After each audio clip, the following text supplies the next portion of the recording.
네, 2세트 시작하겠습니다. 오늘도 시장의 이슈들 많이 준비했으니까 저희와 끝까지 함께해 주시길 바라고요. 첫 번째 주제 바로 체크해 보겠습니다.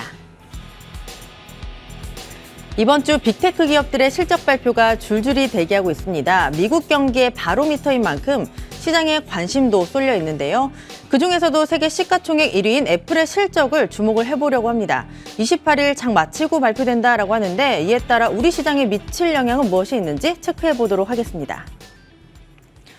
네, 애플이 1분기에는 역대 최고 매출을 기록을 했습니다. 브랜드 파워가 정말 어마어마한 기업인 만큼 실적 굉장히 중요할 것 같은데요. 다만 모건 스탠리와 웰스파고가 동시에 애플의 목표 주가를 하향 조정하면서 실적에 대한 우려의 목소리가 이번에는 커지고 있습니다. 애플의 매출액과 주당 순이익이 모두 전망치를 밑돌 것으로 예상이 되고 있는데요. 아마 관련 섹터에 큰 영향을 주지 않을까 싶습니다. 일단 국내 빅테크 기업들, 삼성전자, SK하이닉스 같은 대형주들의 움직임이 어떻게 될지 굉장히 궁금한데 바쁘시네요, 위원님들. 굉장히. 아닙니다. 네, 우리 선윤 위원님. 네. 네, 또 오늘은 위원님 먼저 해볼게요. 네. 애플이 이제 실적을 발표를 할 예정이죠. 네, 이에 따라 맞아요. 우리 시장의 영향이 굉장히 좀 어마어마할 것 같은데 어떻게 생각하세요? 일단 미국의 이제 주요 기관들 보고서들이 있는데 약간 좀 부정적이에요. 전체적으로 다 좀 약간 좀 애플 실적에 대해서 부정적인데 그도 그럴 것이 그 2분기 때 그 스마트폰 출하량 자체가 상당히 좀 줄었어요. 네. 그리고 중국 쪽에서의 또 봉쇄도 있다 보니 전체적으로 약간 조금은 불안감을 떨쳐내기가 쉽지가 않아요. 그래서 조금 고민스러운데 이게 29일 날 이제 새벽 아침 6시에 우리나라 시간입니다. 발표가 돼요. 그러면 이제 우리나라는 금요일 날 애플 영향을 받게 되는데 아마 실적에 따라서 관련주들 보자면은 이노텍이나 이런 종목들 호되게 아마 영향을 받을 가능성도 있어요. 근데 아직까지는 딱히 그에 따른 영향은 크게 있는 것 같지는 않아요. 그렇게 제한적이긴 해요. 그래서 조금은 추이를 지켜봐야 되지만 그 추천드리는 것은 급박하게 지금 애플 실적이 잘 나온다고 보기는 애매하기 때문에 그냥 차라리 나중에 다음 주에 관련주들의 대응을 하는 게 맞지 않겠나라고 좀 고민을 해요. 근데 이제 진짜 중요한 게 이게 2분기 때 스마트폰 판매량 자체가 글로벌 시장 자체가 줄었어요. 근데 삼성은 버텼던 게 반도체 쪽으로 그냥 버텼던 거거든요. 근데 애플은 그 상황이 아니거든요. 네. 애플은 오로지 제품 판매에 집중이 되어 있잖아요. 그래서 분명히 영향을 받을 거예요. 그래서 조금 불안합니다. 그래서 추이를 보자면 최근에 삼성전자가 움직였다고 해서 애플이 막 움직이지는 않고 반도체 관련주들이 움직였어요. 기억들 하실 거예요. 이게 불과 1, 2주 전이에요. 그렇죠? TSMC 잘 가서 반도체 관련주들이 움직였어요. 삼성 특히나. 삼성 움직였다고 애플 움직이지 않았어요. 그런 그림 아니었거든요. 이번에는 조금 흐름 자체가 다를 수 있어요. 그래서 전 개인적으로는 만만치 않다. 그리고 애플이 긴축 경영을 선언을 한 상황이 이게 심상치가 않다는 거죠. 그러니까 삼성도 트렌드고 전 세계 글로벌 대기업들의 트렌드이기는 해요. 테슬라도 고용 감축이라는 얘기를 했었고요. 애플도 마찬가지 상황이고 삼성은 그 얘기는 안 했지만은 삼성은 이제 이재용 부회장이 목숨 걸고 한다. 네, 진짜 좀 위기 상황이다고까지 표현을 했던 거잖아요. 그래서 어찌됐든 좋지는 않아서 추천을 드리자면은 금요일 이후의 상황 보시고 관련주들을 대응하시는 게 안전하지 않을까. 만약에 애플 실적이 어닝 쇼크로 나올 경우에 LG노텍 같은 종목 막 5% 이상 급락할 수도 있거든요. 그래서 조금 우려스러우니까 좀 이따 천천히 보시는 게 좋을 것 같습니다. 그런데 지난 2분기 애플의 세계 스마트폰 시장의 점유율이 전년 동기 대비했을 때 조금 올랐습니다. 이에 따라 또 중국의 영향을 또 많이 받을 수 있다는 얘기도 있고 올 하반기 출시한 아이폰 14에 대한 얘기를 저번에 했지만 흥행을 거둘 것으로 예상이 되고 있거든요. 중국에서 판매가 늘지 않을까라는 기대감이 있습니다. 그런 점이 있어서 실적은 조금 아쉽지만 주가는 괜찮지 않을까라는 생각은 해봤어요. 그래요? 애플 주가가? 네. 아니면 우리나라 종목 애플 주가가? 네. 근데 우리나라 시장은 아니지만 미국 시장은요. 어닝 쇼크로 나올 경우에 주가 엄청 흔들려요. 거의 항상 그냥 미국은 실적을 많이 빠져요. 따라가나요? 우리나라보다 심하게 더 따라가는 경향이 좀 커요. 우리나라는 삼성전자가 실적이 잘 나간다고 주가가 이렇게 막 움직이지는 않잖아요. 근데 미국 시장은 그렇지는 않아요. 즉각 반응을 해주거든요. 그래서 실적이 안 좋으면 출렁이 한 번 있을 거예요. 근데 거기가 바닥이 될 수 있겠죠. 앵커님 말씀대로 하반기에 새로운 스마트폰 출시에 대한 부분이 있으니까, 이슈가 있으니까. 그게 또 경기 침체가 근데 중요한 거는 이게 미국의 경기 침체가 이제 시작이라고 하거든요. 제가 강조드리는 건 뭐냐면 지금 우리나라 시장 요즘 뉴스 보면 부동산 얘기 되게 많아요. 전세 얘기 심각하죠. 네, 월세로 전향한다. 대출 이자 자체가 원체 올라가기 때문에 집을 어떻게 8월에 전세 대란 얘기도 계속 나와주고 있거든요. 이게 그럼 어떻게 되냐면 사람들이 집을 이제 이사를 가야 되는데 이사를 못 가니까 반전세로 돌리잖아요. 전세하시는 분들이. 그 이자를 돈을 추가로 내야 돼요. 그러니까 사용할 수 있는 금액 자체가 줄어들면서 경기 침체로 자연스럽게 이어가는 거거든요. 근데 이게 우리나라뿐만이 아니라 미국 시장은 똑같거든요. 그러니까 캐나다도 그렇고 미국도 그렇고 부동산 침체 시작된 지 좀 됐어요. 몇 개월 한참 넘었어요.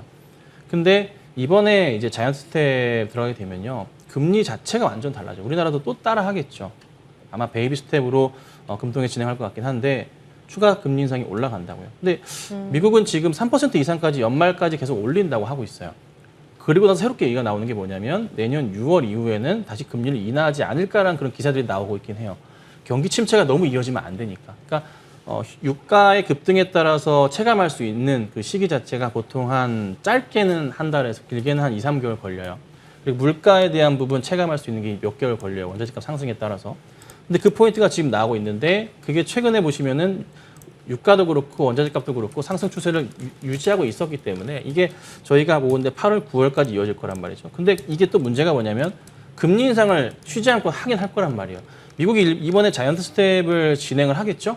근데 그 다음부터는 자이언트는 안 갈 거죠, 아마. 뭐 빅스텝을 가겠죠. 그래도 영향을 주면서 침체가 이어져요, 계속. 그러다가 미국이 6월 달쯤에 왜 이 얘기가 나오냐면은 올해 전체 글로벌 실적이나 자국 내의 기업들의 실적과 물가 인상률을 체크한 다음에 내년 초반에 기업들 전체 실적을 확인하는 게 3월이잖아요. 그 포인트 맞춰가지고 이제 풀어주는 포인트가 나오기 시작한다는 거죠. 그래서 이제 내년 뭐 6월 나오고 이런 얘기가 도는 거예요. 그래서 약간 조금 고민스러운 시장이에요. 일단 뭐 애플도 분명히 이 경기 침체에 대한 영향으로 인해서 판매량 저주는 좀 나올 수 있을 것 같긴 해요. 그래서 아이폰 14가 나오면 좋죠. 네, 새로운 스마트폰 바꾸는 거 좋지만 내놓았는데 이 경기 침체에 따른 이 판매량 저조가 나올 가능성도 배제할 수는 없거든요. 예, 그래서 조금 상당히 좀 시기적으로 보건데 전 좀 조심스러운 시기다. 그래서 우선은 최소한 우리 2분기 실적은 확인을 하고 그 다음에 좀 다시 대응을 하는 게 맞지 않을까? 이렇게 천천히 대응하는 게 맞지 않을까? 이렇게 좀 보고 있습니다. 증권가에서는 지금 중국 쪽에서 매출이 늘어날 것으로 예상을 하고 있습니다. 증권가에서는 지금 뭐 밸류 매력이 커진 부품주를 눈여겨보자라는 얘기를 하고 있어요. 이에 따라 애플 관련주에 대한 얘기를 다시 한번 해보고 싶은데 신제품에 대한 관련주들 LG 이노텍, BH, 더구전자, 신화콘텍 같은 종목들이 있더라고요. 지난번에는 LG 이노텍에 대한 얘기를 해봤잖아요. 네. 그 외의 종목군들은 괜찮지 않을까 생각을 해봤는데 위원님은 어떻게 생각하세요? 일단 애플 실적이 어떻게 나오느냐에 따라서도 문제가 좀 생길 수가 있을 것 같고요. 전망에 대한 부분들도 나름대로 좀 체크를 해봐야 될 것 같아요. 사실 이미 애플 쪽에서는 실적 안 좋을 수 있다라는 얘기는 먼저 했어요. 그런 부분들이 시장에 좀 반영이 된 그런 상황들이고, 그렇기 때문에 주가는 좀 밀려 내려왔던 그런 상황에서 중국에 대한 봉쇄 얘기도 좀 나와주고 있었고, 그냥 악재가 계속 나왔었어요. 그러다가 최근 들어서 이제 6월 달에 6월 중순경에 저점을 찍고 나서 이제 애플 주가가 반등이 나왔는데, 아이러니하게 올해 1월 달에 고점 대비해서 하락폭의 절반이 딱 되돌림이 나왔어요. 네. 어제 그저께 이틀간의 거래에 맞춰서 일단 반등이 좀 나왔는데, 쉬어갈 때에서 일단 실적 발표를 하는 그런 상황들이거든요.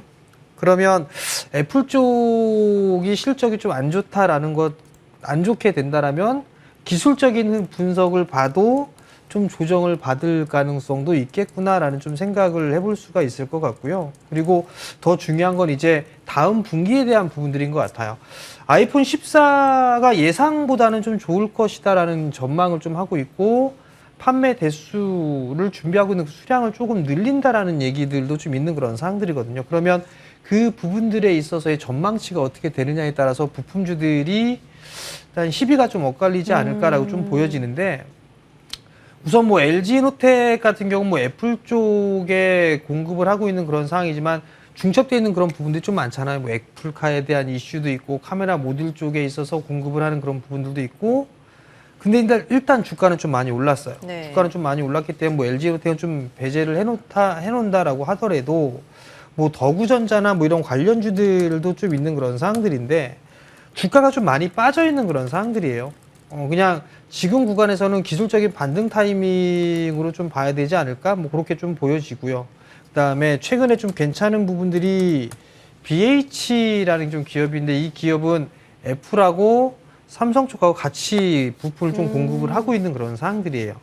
그나마 기술적인 흐름상으로 보게 되면 BH 주가 제일 탄력적으로 움직이고 있는 그런 상황들인데 마찬가지로 조정을 좀 받을 수 있는 그런 자리대까지는 온 그런 상황들이거든요. 그러면 결국에는 실적 발표 이후에 어떻게 나오는지를 확인을 하고 접근을 하든가 대응을 할 필요성이 좀 있지 않을까라고 좀 보여지고요.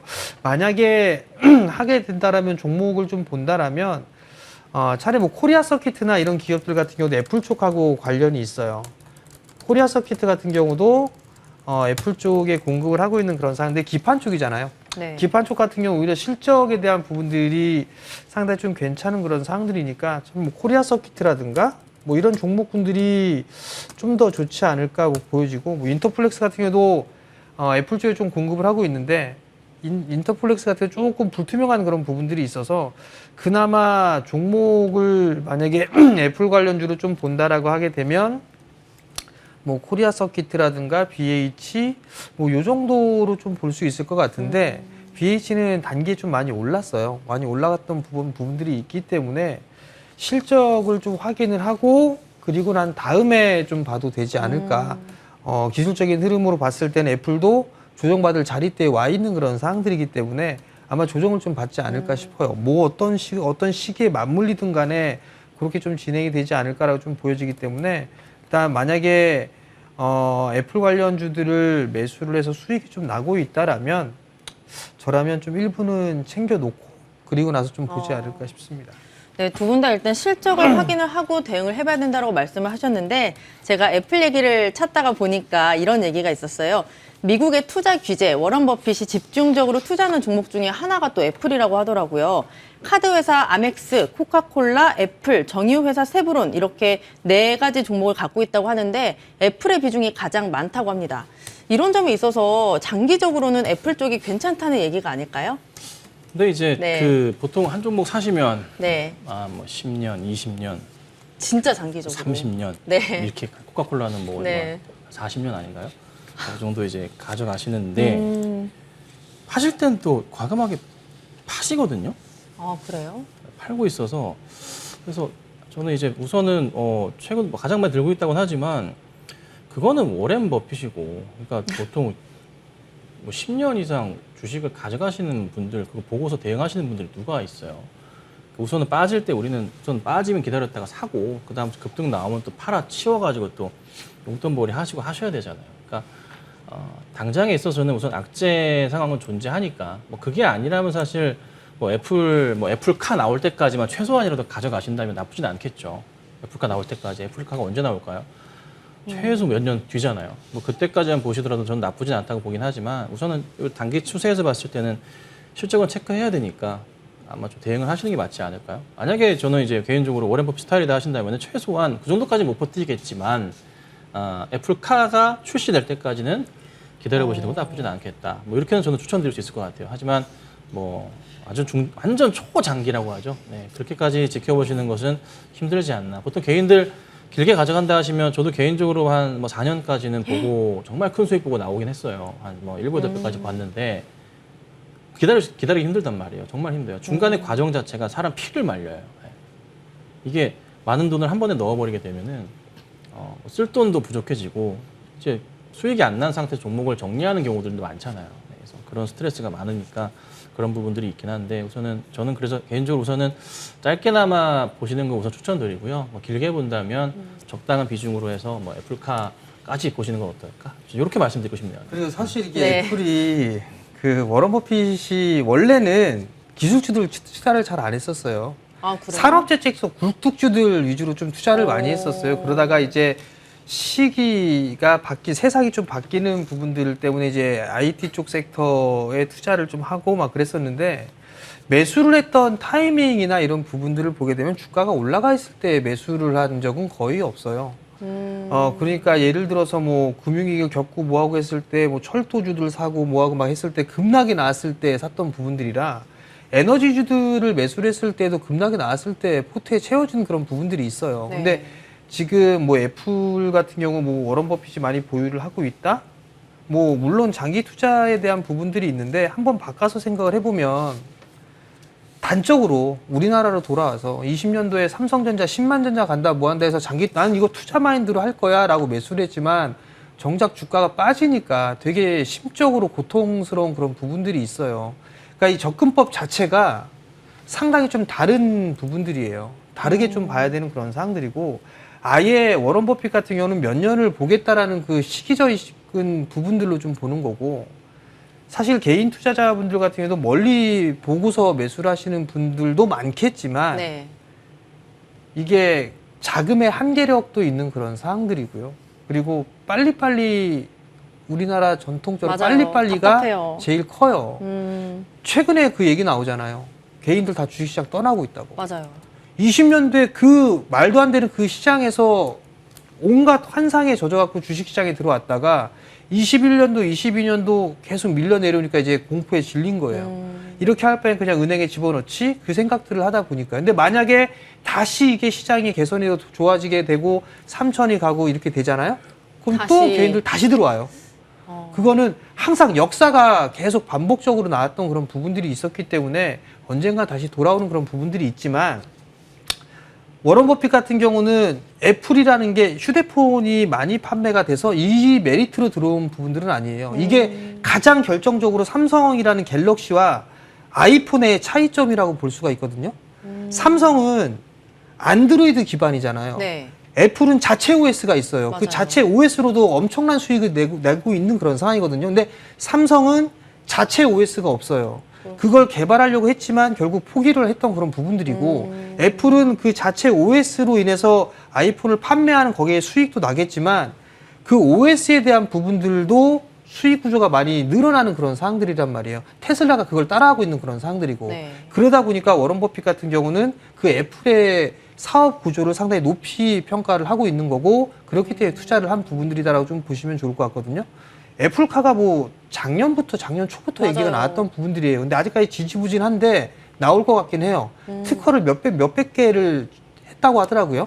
그러면 애플카가 나오는 그런 부분들에서 실제로 출시가 되는 그런 부분들까지는 시간이 또 엄청난 시간이 걸릴 거예요. 이게 뭐 1년이 걸릴 수도 있고 몇 년이 걸릴 수도 있는 부분들이기 때문에 지금 당장 주가를 보지 않고 나는 애플카를 보고 할 거야 라고 해서 투자를 하게 된다면 만약에 애플 주식을 산다라면 여기서 한꺼번에 사는 게 아니라 조정을 기다렸다가 매수를 하는 전략이 좀 더 좋지 않나라고 좀 생각을 하고 있고 버핏하고는 사실 좀 저도 버핏처럼 투자를 하고 싶은데 네. 아우 승질버려요.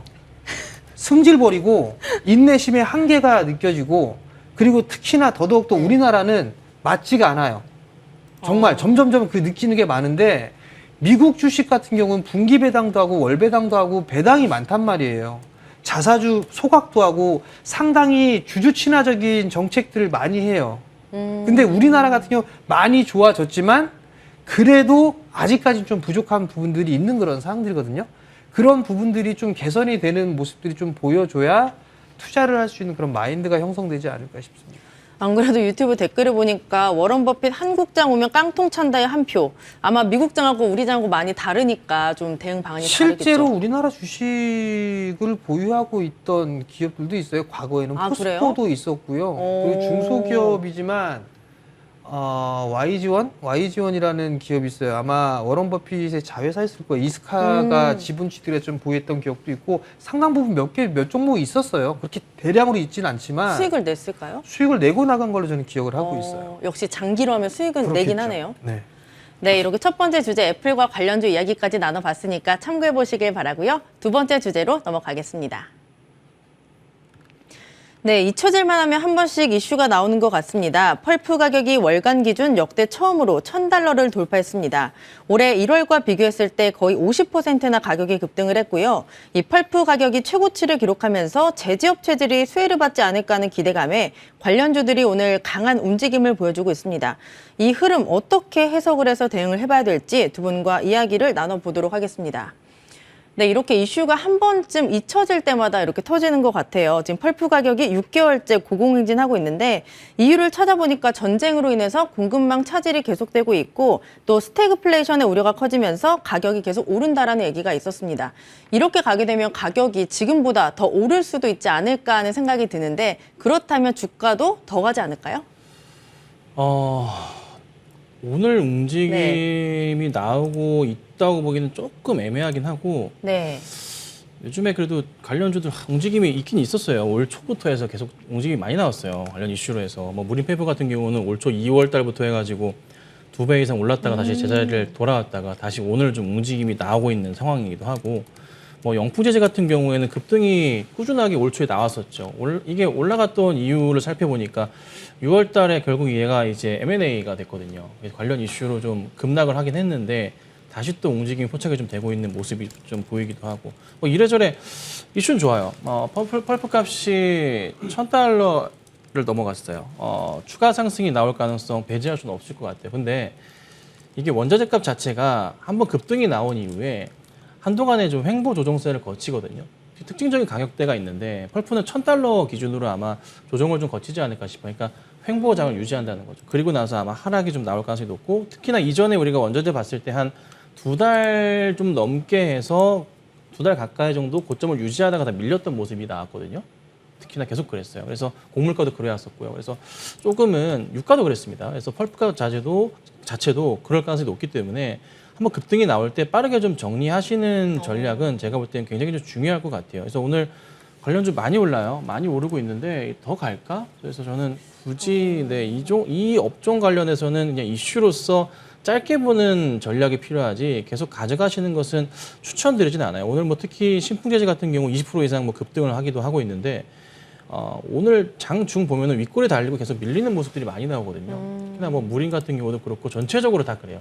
아침에 잠깐 거의 1시간가량 뭐 30분가량 고점 유지하다가 다 밀리는 모습이에요. 그리고 약간 차트가 뭐 돌리는 모습이 보이긴 하나 한 2시 이후부터 해서나 1시 반 이후부터 해서 움직임이 다시 나와줘야 되는데 그게 아니라면은 꽤나 빠르게 원상 복귀될 가능성도 높아요. 그래서 우선은 1시 반이나 2시 기점으로 해서 움직임이 좀 나오는 체크하시고 그렇지 않다면은 분할 매도를 통한 차익 실현을 미리미리 해두시는 게 어떨까. 그래서 위험 요소는 제거해야 되니까요. 그래서 저는 추천드리진 않는다. 다만 이슈몰이는 될 수가 있다. 근데 지금 오늘 보면은 두 가지 이제 테마주들이 많이 가잖아요. 제지 쪽하고 그다음에 코로나 관련해서 인공호흡기 관련해 가지고 두 업종 자체, 업종이라 표현을 할게요.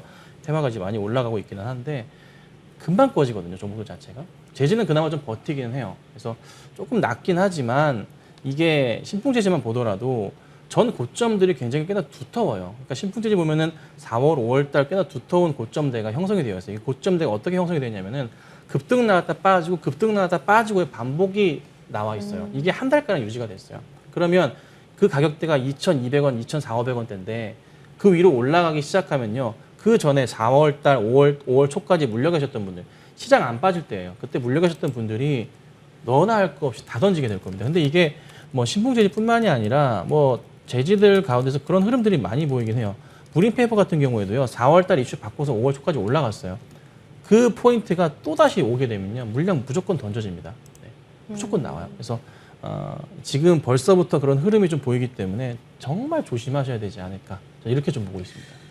이 제지가 테마잖아요. 테마 섹터인데 일시적인 상승이라고 보시는 거죠. 사실 추세 상승이 어려운 섹터가 아닐까 생각을 해요. 그래서 아까 말씀하신 대로 올라갔다 내려갔다가 정말 극단적으로 나타나는 섹터인데 이런 섹터는 그냥 일시적으로만 봐야 되는 거죠, 항상.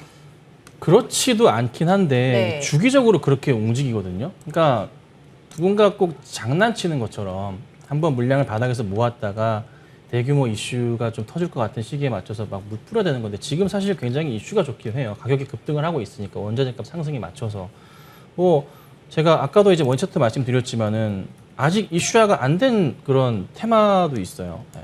뭐냐면은 탄소 배출권 가격 엄청나게 올랐어요. 최근에 계속 올랐어요. 근데 아직 이슈는 안 됐어요. 조만간 이슈가 된다면은 관련주들이 급등이 나올 수도 있겠죠. 그래서 오늘 원시차트에서 그린 케미컬을 말씀드렸던 건데 그냥 그런 흐름 같아요. 그래서 지금은 이제 항상 그렇지만은 뭔가 이슈가 터지고 고점일 때마다 뉴스에 팔아라는 그 기억을 하실 건데 그런 타이밍이 아닌가 싶긴 한데 근데 이 생각하실 수 있을 것 같아요. 왜냐하면 4월과 5월 달에 제주주들이 같은 이슈로 상승을 했었어요. 이번엔 가격이 더 올랐어요. 사실 펄프값 자체가. 그런데 그때보다는 주가 자체가 아래에 있단 말이에요. 그러면 더 가야 되는 게 아닌가 싶긴 하겠지만은 그 전에 물려 계셨던 분들은 욕구가 굉장히 강해요. 어떤 욕구냐면 시장 하락에 대응을 못하고 그냥 그대로 가지고 계시는데 이슈가 받아서 올라가게 되니까 빠르게 정리, 본전만 오더라도 정리하시려는 심리가 굉장히 강한 게 테마주잖아요. 그 심리가 활용이 된다면 정리하고서 다른 물려있는 안정적인 종목들 올라갈, 그러니까 항상 중요하게 보는 메인 종목들을 항상 가지고 계시잖아요. 그 종목 물타실 거란 말이에요. 팔아가지고. 그러니까 그게 계속 유지가 될 수 있는 게 그런 흐름이 나올 수밖에 없는 게 제주주의 현재 상황이에요. 그래서 뭐 장기 추세로 제주주를 보시는 분들 계실 수 있어요. 네. 그래서 뭐 굳이 제가 제주주를 추천을 하나 드리자면 저는 그래도 제가 볼 때 영풍제지가 낫지 않나? 영풍제지가 그래도 바닥 포인트에서 작년에 계속 하방 상태를 보여줬던 게 이게 한 1년 동안 횡보했던 가격대가 한 6,500원, 7,000원 아래 좀 되거든요. 거기 지금 라인 지키면서 다시 최근에 살짝 반등이 좀 나오는 터라 혹여나 나는 좀 더 보겠다 싶으시면 영풍제지가 나올 것 같고 M&A 이슈도 좀 같이 있어서 주가를 다시 끌어올릴 가능성이 높아요. 그래서 저는 차라리 이런 쪽으로 같이 보시는 게 어떨까. 그래서 다른 제주주들은 조금 조심스럽다라고 좀 말씀드리고 있습니다. 네, 그럼 우리 정재현 위원님 이쪽 제지 섹터는 어떻게 보고 계실까요? 제지주들이 네. 아마 실적이 좀 제일 좋았던 게 2018년도 경일 거예요. 그때 고집 가격도 급등이 나오는 그런 모습들을 좀 보이면서 한 차례 이 제지 관련주들의 좀 테마를 탄 적이 좀 있었었는데 일시적으로 좀 테마가 형성이 되고 난 이후에 다시 주가는 좀 제자리에 돌아왔는데 문제가 뭐냐면 지금 구간에서 보게 되면 이 제지업종 같은 경우는 사실 시장에서 인식을 하고 있는 게 상당히 좀 진입 장벽이 좀 낮은 그런 기업들이 대부분이에요. 그러다 보니까 진입 장벽이 좀 낮다 보니까 프리미엄을 좀 부과받지 못하는 뭐 그런 섹터 중에 하나다라고 좀 보시면 좋지 않을까 싶고요. 사실 실적이 좀 제법 나오는 뭐 신대양 제지라든가 한국수출포장이라든가 뭐 한솔제지라든가 이런 기업들의 좀 밸류를 보게 되면 PBR 기준으로 0.2배, 0.3배 정도밖에는 되지는 않아요. 그러니까 그렇게 그만큼 프리미엄을 좀 부과받지는 못하는 그런 섹터다라고 좀 보시면 되지 않을까 싶고요. 다만 이제 펄프 가격이 신고가를 좀 기록을 했다라는 부분들에 있어서는 뭐 곡물 가격이라든가 원자재 가격에 따른 종목군들이 먼저 그 전철을 좀 보면 될 것 같아요. 곡물 쪽이라든가 원자재 쪽이라든가 이런 쪽의 종목군들을 좀 보게 된다면 다시 주가가 좀 되밀리는 그런 모습들, 테마성으로 좀 형성돼 있던 그런 부분들에 있어서는 다시 좀 제자리를 찾아가고 있는 그런 모습들을 좀 보여주고 있기 때문에 단기적으로 좀 보는 전략이 좀 더 낫지 않을까라고 좀 보여지고요. 또 하나는 테마가 마무리가 좀 되게 되면 거래량 자체가 확실하게 줄어드는 그런 모습들이 좀 나와주고 있는 그런 상황들이거든요. 그렇기 때문에 그냥 이거는 단기적으로 좀 접근을 하는 그런 전략이 좀 좋지 않나라고 좀 보여지고 나는 단기적으로 좀 하지 못한다라고 한다라면 그냥 다른 종목군들을 좀 보는 게 좋지 않을까 싶습니다. 네, 이렇게 두 번째 제지주 이야기까지 나눠봤으니까 참고해 보시길 바랍니다. 마지막 주제로 넘어가겠습니다. 네, 단군 이래 최대 IPO로 주목받았던 LG 에너지솔루션 7월 증시의 마지막 변수로 떠오르고 있습니다. 내일 상장 6개월을 맞아 일부 주식이 매물로 나올 수 있는 상황이 됐기 때문인데요. 이 종목 코스피 시가총액 2위인 만큼 덩치도 굉장히 크고 최근에 시장 변동성이 확대되며 거래도 뜸해진 만큼 이번 보호예수 해제가 시장을 뒤흔들 수 있다는 우려감도 나오고 있습니다. 관련해서 이야기 자세하게 나눠보도록 하겠습니다. 네, 먼저 LG 에너지솔루션 이번을 매수 기회로 삼아도 될지 두 분의 OX를 통해서 확인을 해볼게요. 우리 위원님은 전 안 들어도 X예요. 그래도 들어주세요. 알았어요. 확신의 X를 딱 들어주세요. 네, 네, LG 에너지 솔루션 매수 기회로 삼아라. 하나, 둘, 셋. 네, 두 분 다 X를 해주셨는데 우리 정지훈 의원님 먼저 여쭤볼게요. 내일 LG 엔솔의 보호예수 해제가 시장에 미치는 영향이 굉장히 클 것 같은데 시장이 충격을 그대로 받을 수 있겠죠?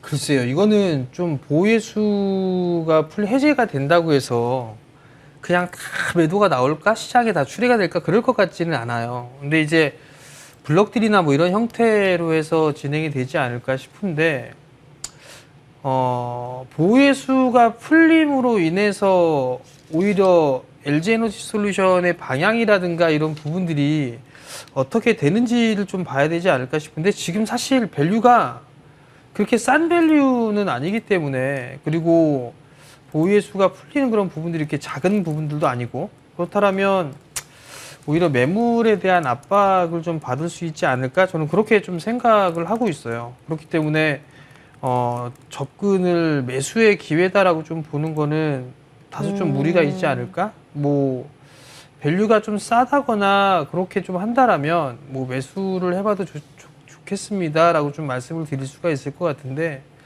사실 뭐 성장을 하겠지만 그게 밸류를 이렇게 높이 평가를 받아야 될까? 이 부분도 좀 아닌 것 같고요. 그리고 보니까 이 각형 배터리는 포기를 하는 것 같아요. 왜 포기하지? 이게 과연 좋은 재료일까? 좋은 뉴스일까? 뭐 파우치형이랑 원통형만 좀 집중을 한다라고 얘기를 하고 있는데 굳이 왜 각형을 포기를 할까라는 의구심 같은 부분들이 좀 생기고요. 또 하나는 유럽 쪽에서도 좀 중국 쪽이 많이 좀 진출하고 있어서 또 싸움이 벌어질 것 같긴 한데, 거기에 있어서 과연 한국 기업들 같은 경우도 뭐 분명히 이겨내겠지만 뭐 무난하게 이겨낼까? 그럴 것 같지는 않거든요. 엎치락뒤치락 하는 그런 부분도 있지 않을까? 그러면 비교적 수익성적인 측면을 고수를 해 나가면서 점진적으로 증설을 해 나가고 있는 삼성이 오히려 좀 더 낫지 않을까? LG에너지솔루션 같은 경우는 뭐 실적이 일부 좀 나오고 있는 그런 부분들이지만 수익성적인 측면에서는 삼성 SDI가 좀 더 높다고 좀 보고 있는 그런 사항들이고, 최근 들어서 이제 삼성 SDI가 설비 투자라든가 이런 증설에 대한 부분들이 좀 나오고 있는 상황이거든요. 그러면 오히려 좀 긴관점으로 보게 되면 삼성 SDI의 전략이 좀 더 맞지 않을까, 저는 좀 개인적으로 그렇게 좀 생각을 하고 있어서, 만약에 2차 전지 쪽을 좀 사야 된다라면 저는 다른 기업들보다 오히려 삼성 SDI가 좀 더 낫지 않을까, 저는 개인적으로 그렇게 보고 있습니다. 그래도 회사 자체는 굉장히 좋잖아요. 회사 자체가 좋은데 밸류가 비싸잖아요. 이번에 보호에서 풀리면 주가도 좀 많이 빠질 가능성이 있는데 그때 좀 그거는 접근을... 장담을 할 수는 없을 것 같아요. 왜냐하면 이게 만약에 의도적으로 누군가가 인위적으로 끌어당겨 올릴 수도 있는 거예요. 무조건 보호예수 물량이 나온다라고 하면 보통 많이 밀려 내려오지만 이게 뭐 2억도 아니란 말이에요. 조단이란 말이에요. 그렇죠. 이게 시장에 바로 풀릴까라는 부분들은 아닌 것 같고요. 만약에 주가가 밀려 내려왔다? 뭐 전저점까지 뭐 35만 원이라고 하는데 전저점까지 밀려도 PER 밸류 기준으로 지금 현재 거의 100배예요. PER 100배. 원흉이에요. 원흉. 밸류를 높이는 원흉. 내후년을 가도 PER 밸류로 47배 수준입니다. 정말 고평가라는 얘기거든요. 근데 이게 여기서 반토막이 다 본들 밸류는 여전히 높아요.